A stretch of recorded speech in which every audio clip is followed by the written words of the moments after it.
Hi friends, welcome to tech bye phone. Friends, ఇవాల్టి వీడియోలో వచ్చేసి VSCO ఆండ్రాయిడ్ వీడియో ఎడిటర్ యాప్లో స్లో మోషన్ వీడియోస్ని ఎలా ఎడిట్ చేయాలో ఈ వీడియోలో చెప్తాను. సో ఈ వీడియోని మీరు ఎండ్ వరకు చూడండి. వీడియో నచ్చితే ఒక లైక్ చేయండి. ఫ్రెండ్స్, మీరు ప్లేస్టోర్ నుంచి VSCO యాప్ని ఇన్స్టాల్ చేసుకోవాలి. ఇన్స్టాల్ చేసుకొని దీన్ని మనం ఓపెన్ చేసుకోవాలి. సో ఇందులో మనం అకౌంట్ ఎలా క్రియేట్ చేసుకోవాలి, నేను ఆల్రెడీ ఒక డెడికేటెడ్ వీడియో చేశాను. ఆ వీడియో లింక్ డిస్క్రిప్షన్లో ఇస్తాను, చూడండి. సో ఈ విధంగా ఓపెన్ చేసుకున్నాక ఇక్కడ మనకు ఒక ప్లస్ అనే ఐకాన్ ఉంటుంది. సో ఈ ప్లస్ అనే ఐకాన్ మీద క్లిక్ చేయాలి. ఓకే, సో ప్లస్ అనే ఐకాన్ మీద క్లిక్ చేస్తే మనకు ఇమేజెస్ అండ్ వీడియోస్ అనే 2 ఆప్షన్స్ వస్తాయి. సో ఇక్కడ వీడియోస్ నుంచి మీరు ఏదైనా ఒక వీడియోని సెలెక్ట్ చేసుకోవాలి. సో మీరు వీడియోస్ని కనుక VSCO యాప్లో ఎడిట్ చేయాలనుకుంటే మీరు ప్రీమియం వర్షన్ని బై చేసుకోవాలి. సో ఈ విధంగా మీరు సెలెక్ట్ చేసుకున్న వీడియోని ఈ విధంగా దానికి సెలెక్ట్ చేసుకొని వైట్ కలర్ తర్వాత ఇక్కడ 3 ఆప్షన్స్ ఉంటాయి కదా. సో 3 ఆప్షన్లో ఇక్కడ ఎడిట్ అనే ఆప్షన్ని, థర్డ్ ఆప్షన్ని మీద క్లిక్ చేయాలి. సో దీని మీద క్లిక్ చేసిన తర్వాత మీరు సింపుల్గా మీరు ఏం చేయాలంటే ఇప్పుడు ఈ వీడియోని మీరు ఎడిట్ చేయొచ్చు. ఎడిట్ చేసిన తర్వాత ఇప్పుడు చూడండి, ఇక్కడ ఈ వీడియోస్కి ఫస్ట్ ఆప్షన్ ఫిల్టర్స్ ఆప్షన్స్ ఉంటాయి. సో ఈ వీడియోకి మనం నచ్చిన ఫిల్టర్స్ని యాడ్ చేసుకోవచ్చు. సో దీని తర్వాత మనకు టూల్స్ అనే ఆప్షన్స్ ఉంటుంది. సో ఈ టూల్స్ అనే ఆప్షన్ మీద సెలెక్ట్ చేసుకోవాలి. సో ఇక్కడ ఉంది. సో ఈ టూల్స్ ఆప్షన్ మీద క్లిక్ చేస్తే మనకు ఫస్ట్లో స్పీడ్ అనే ఆప్షన్ ఉంటుంది. సో ఈ స్పీడ్ ఆప్షన్ మీద క్లిక్ చేయాలి. సో వెరీ సింపుల్, ఇక్కడ నుంచి మన వీడియో యొక్క స్పీడ్ని మనం తక్కువగా చేస్తే వీడియో అనేది స్పీడ్ తగ్గిపోతుంది. సో ఇక్కడ మీకు 2 పాయింట్స్ని మీరు గమనించవచ్చు ఇక్కడ. So first one and second one point. Okay, so చూడండి ఇక్కడ 2 పాయింట్స్ అనేవి ఉన్నాయి. సో ఈ 2 పాయింట్స్ని మనం బాగా అబ్జర్వ్ చేసి, సో మనం ఎల్లో కలర్లో ఉంది. సో వీడియోని మనం ఎల్లో కలర్ పార్ట్లో కనుక తెచ్చుకున్నట్లయితే ఆ పార్ట్ అంతా కూడా స్పీడ్ తగ్గిపోతుంది. సో చూడండి ఇప్పుడు, సో ఫస్ట్ పాయింట్లో నాకు వీడియో స్పీడ్ అనేది నార్మల్గానే రావాలి.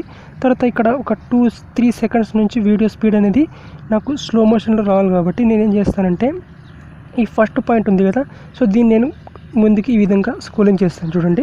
సో ఈ విధంగా స్క్రోలింగ్ చేసేప్పుడు ఏదైతే ఇప్పుడు ఎల్లో కలర్లో ఉన్న ఈ పార్ట్ ఉందో, సో ఈ పార్ట్ యొక్క స్పీడ్ అనేది తగ్గించేస్తాను టోటల్గా. ఇక్కడ లెఫ్ట్ సైడ్కి దీనికి ప్రెస్ లాగితే ఇది స్పీడ్ అనేది తక్కువ అవుతుంది, అండ్ రైట్ సైడ్కి లాగితే ఎక్కువ అవుతుంది. సో ఈ విధంగా ఈ స్పీడ్ ఆప్షన్ మీద క్లిక్ చేసి మనం ఈ ఏదైతే ఎల్లో కలర్ పార్ట్లో ఉందో ఆ పార్ట్ని మనం స్పీడ్ని తక్కువ చేయాలి. చాలా ఈజీగా లెఫ్ట్ సైడ్కి లాగితే దాన్ని స్పీడ్ అనేది తక్కువ అయిపోతుంది, రైట్ సైడ్కి లాగితే ఎక్కువ అయిపోతుంది. సో ఇక్కడ చూడండి, సో ఈ ఎల్లో కలర్ పార్ట్ ఉంది కదా, సో దాని యొక్క స్పీడ్ నేను టోటల్గా 0.2x వరకు స్పీడ్ని తగ్గించేసాను. ఓకే, సో ఈ విధంగా తగ్గించేసిన తర్వాత వీడియోని మనం ప్లే చేయాలి. సో ప్లే చేస్తే వీడియో యొక్క స్పీడ్ అనేది తగ్గిపోతుంది అనమాట. సో చాలా ఈజీగా మనం చేయొచ్చు ఈ ప్రాసెస్. సింపుల్గా స్పీడ్ ఆప్షన్ మీద క్లిక్ చేసి దీని యొక్క స్పీడ్ని మనం సింపుల్గా తగ్గించేయచ్చు. సో తగ్గించేసిన తర్వాత ఇక్కడ టాప్లో మనకు నెక్స్ట్ అనే ఆప్షన్ ఉంటుంది.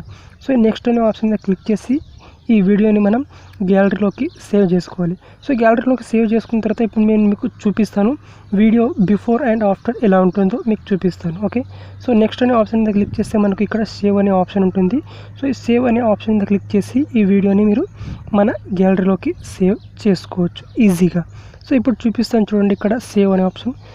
సో ఈ వీడియో అనేది నార్మల్ వీడియో, ఇది బిఫోర్ ఎడిట్ చేయకముందు. సో ఓకే, సో ఈ వీడియో యొక్క స్పీడ్ అనేది ఈ విధంగా ఉంది, చూడండి, చాలా ఈజీగా నార్మల్గా ఉంది. సో ఈ వీడియోని ఆఫ్టర్ స్లో మోషన్లో ఎడిట్ చేసిన తర్వాత ఇలా ఉంటుంది, చూడండి. ఓకే, సో చూడండి వీడియో యొక్క స్పీడ్ అనేది చాలా స్లో మోషన్లో ఉంది అండ్ చాలా స్మూత్గా కూడా వచ్చింది, చూడండి. సో ఈ విధంగా మీరు ఈ VSCO యాప్ని యూజ్ చేసి వీడియో యొక్క స్లో మోషన్ ఎడిటింగ్ అనేది చేయొచ్చు. చాలా ఈజీ అండ్ చాలా సింపుల్గా మీరు చేయొచ్చు. ఇందులో స్లో మోషన్ అనేది చాలా స్మూత్ స్లో మోషన్ అనేది రావడం జరుగుతుంది. ఓకే, సో వీడియో నచ్చితే ఒక లైక్ చేయండి ఫ్రెండ్స్. ఛానల్ని కనుక సబ్స్క్రైబ్ చేయకపోతే సబ్స్క్రైబ్ చేసుకోండి ఇలాంటి మరెన్నో లేటెస్ట్ వీడియోస్ కోసం. Thank you.